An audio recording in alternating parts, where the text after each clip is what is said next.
Where's the stand? The stand is in the car. So yesterday we were talking about the various things going on around the world, like tax cutting, central bank activity, the whole China situation. Thanks. Well, you mentioned yesterday something like domestic, so to talk about the rupiah a bit today, you mentioned something about what BI has been doing, like protecting the big banks.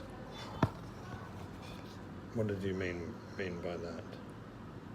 Oh no, Like the policy of BI. it's more like the protecting industries,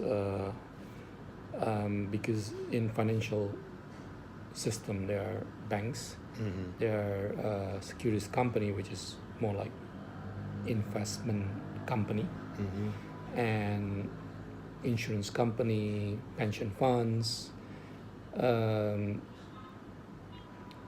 as well as mutual funds. Yeah. Yeah, but the only group of financial institution that is taxed based on corporates earning are banks and pension funds. Right. The rest is final tax systems, and I see. So the banks have an unfair advantage Yeah. for the trading. yes, I hadn't And thought about that. Versus the securities company. yeah, and we've been talking with various authorities and as well as the tax authorities to level the playing fields in between the financial industries players, Right. including insurance company. Insurance company is also being taxed like us. Right. They need to have a level playing field so that we can grow the products Right. for investment, for hedging.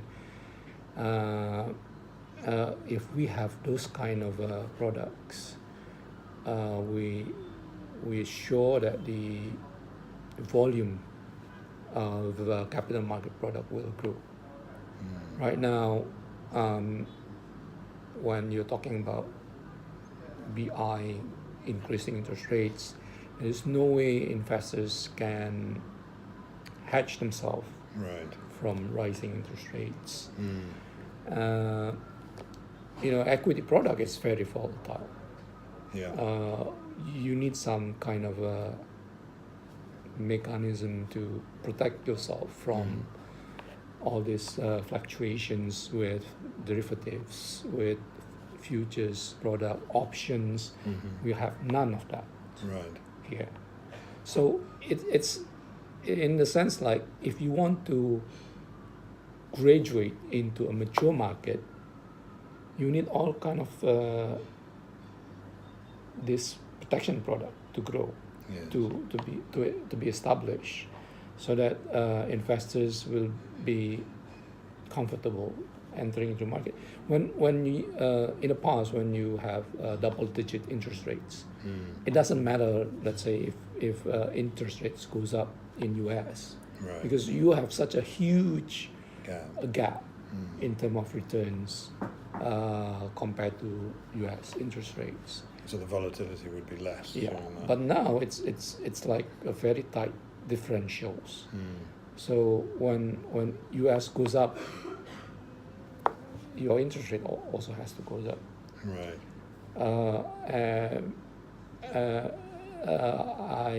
I remember when one time I was trading bonds, more like investment grade bonds in Hong Kong. You cannot trade investment grade bonds without hedging, Right. because whatever you earn in the interest rate can be wiped out when interest rates goes up. So there's you differentiate between credit risk and interest rate risk. Credit risk, there is nothing you can do about it, but as long as you're comfortable with credit, that's fine. but you can do something with interest rate risk by hedging your positions by shorting treasury. Right. By shorting treasury means whenever interest rate goes up, your hedge make money, but your bonds lose money. Right.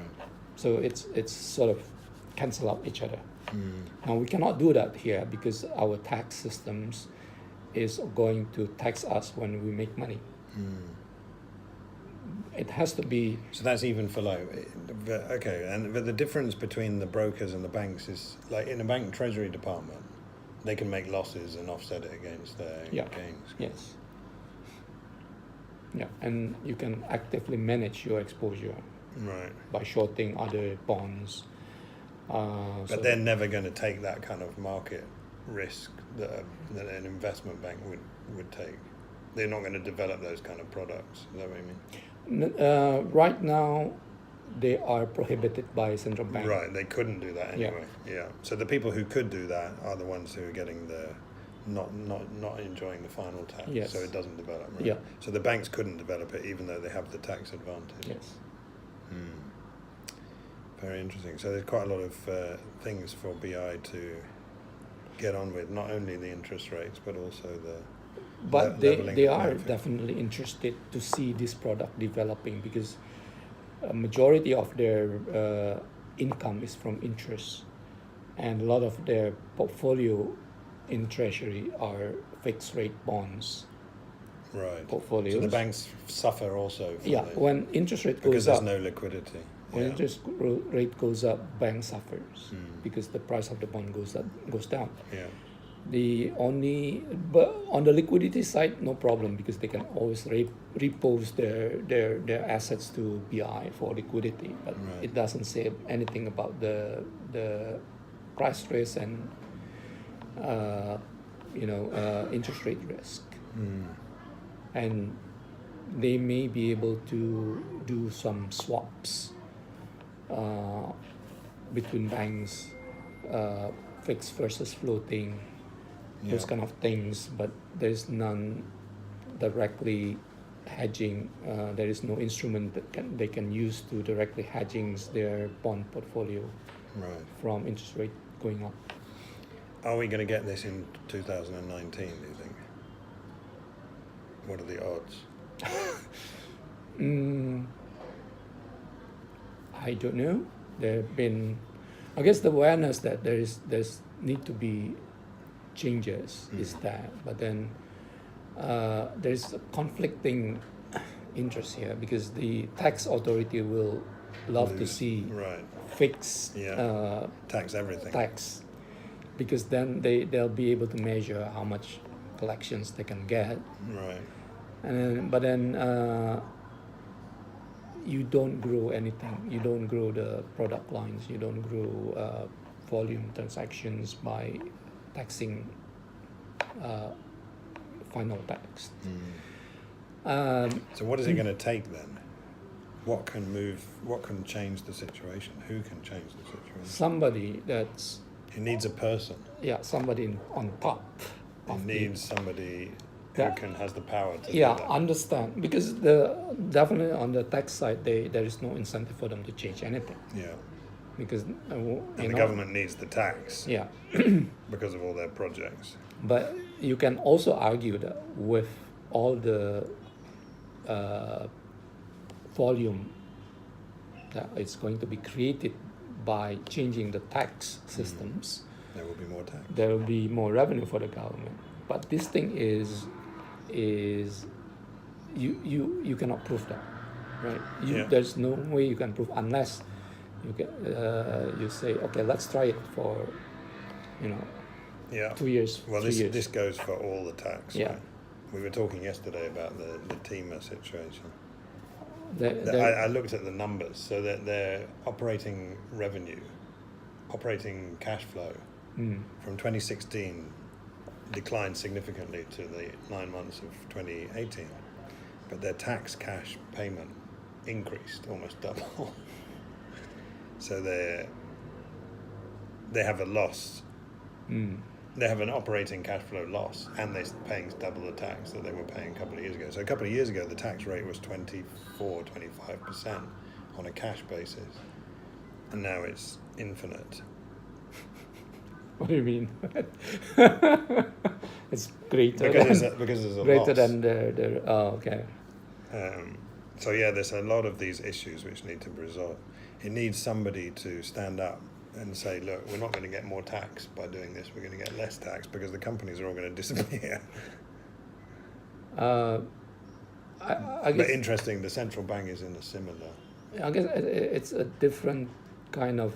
philosophy, basically. No, you cannot treat one industry and compare it to the other industry, because obviously the mining will be, you're doing something to the earth, you're digging, while financial industry is, your margin is very small. I mean, when you tax it. Well, that's the thing about the mining. They think the margin is big, but as soon as you start getting a situation like this where the price goes down or something like that, then suddenly there's no margin at all. At least the banking still has some margin. In agriculture and mining, there is no margin anymore. Anyway, well, it's another fascinating tax conversation to be continued. Bye.